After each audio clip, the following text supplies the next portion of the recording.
ঝটপট পোলাও রান্না করব ঈদের একদিন পর। কিভাবে তাড়াতাড়ি একটু গোশ রান্না করা আছে, কি খাবো আজকে, তা আমরা একটু পোলাও রান্না করে খাই। তা বেশি ভেজালের ভিতরে যাব না, চট জলদি।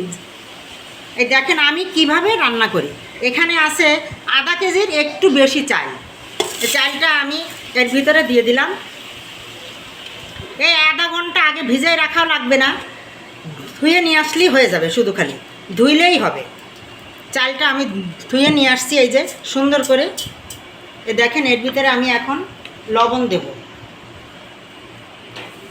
স্বাদ মতো লবণ দেব, যাতে লবণটা ঠিক মতন হয়। আর দেব দেখেন এখানে 2-3টে এলাচ আছে, লং আছে, এই যে অল্প একটু, এতটুক দিলেই হবে। এই সব কিছু মিলে একসাথে এটা দিয়ে দিলাম।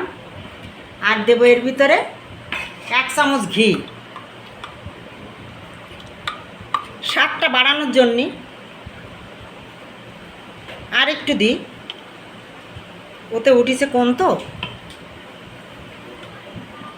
আর দেবো হচ্ছে সোয়াবিন তেল। এই যে সোয়াবিন তেলটা দেব, অল্প দেব, মানে চাল অল্প, অল্প একটু দেবো, এতে মাখানো লাগবে না।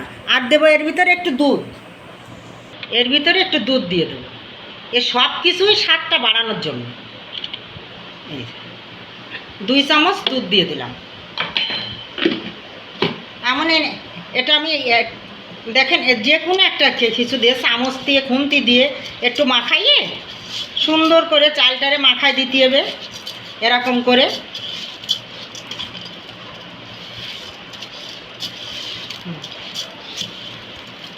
এই রাইস কুকারের ভিতরে সব কিছু, এই যে দেখেন একটু মাখানোই হলে হয়ে যাবে। একটু মাখাই দিলাম এই সুন্দর করে, সারা চালের গায়ে তেল টেল সব লাগলো। এখন আমি এর ভিতরে মাপ মতন জল দিয়ে দেবো। জলটা আমি মাপ মতন দিলে পোলাওটা সুন্দর হবে, কিন্তু জলের কোনো মাপ লাগবে না।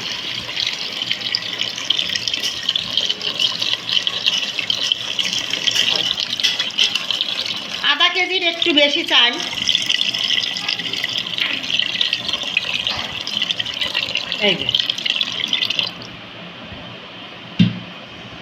এই যে দেখেন আমি এতটুকু জল দিয়ে দিলাম।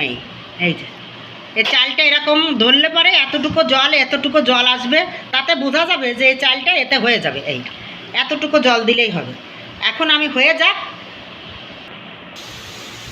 এই যে দেখেন জলটা দেওয়ার পরে 2 চামচ দিয়ে দেবেন, 2 চামচ দিয়ে দেবেন, এটা হচ্ছে চিনি, 2 চামচ দিয়ে দেবেন জলটা দেওয়ার পরে। 2 চামচ দিলেই হবে, আর লাগবে না।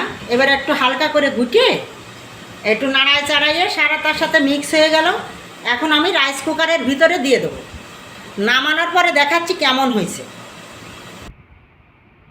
এই যে দেখেন আমার সেই রাইস কুকারে চট জলদি পোলাও হয়ে গেছে। এই যে কত সুন্দর হয়েছে। এই যে একদম ঝরঝরা। এই এই যে পোলাওটা শুধু খালি দেখেন, পোলাওটা শুধু খালি দেখেন কীরকম ঝরঝরা পোলাও হয়েছে। দেখেন এই যে অন্যরকম একটা টেস্ট এই পোলাওতে। একবার একটু আমার মতো করে রান্না করে খেয়ে দেখেন, চট জলদি এত সুন্দর হবে, সে মাংসর সাথে খুব মজা লাগবে। আরও তো কুরবানির মাংস রান্না করা থাকে। এই চট জলদি পোলাওটা রান্না করে খান, এই খুব মজাদার, খুবই মজাদার, একদম ঝরঝরে। এই একদম ঝরঝরে, এই একদম ঝরঝরে। সবাই সুস্থ থাকুন, ভালো থাকুন, আমার মতো জলদি পোলাও রান্না করে খান।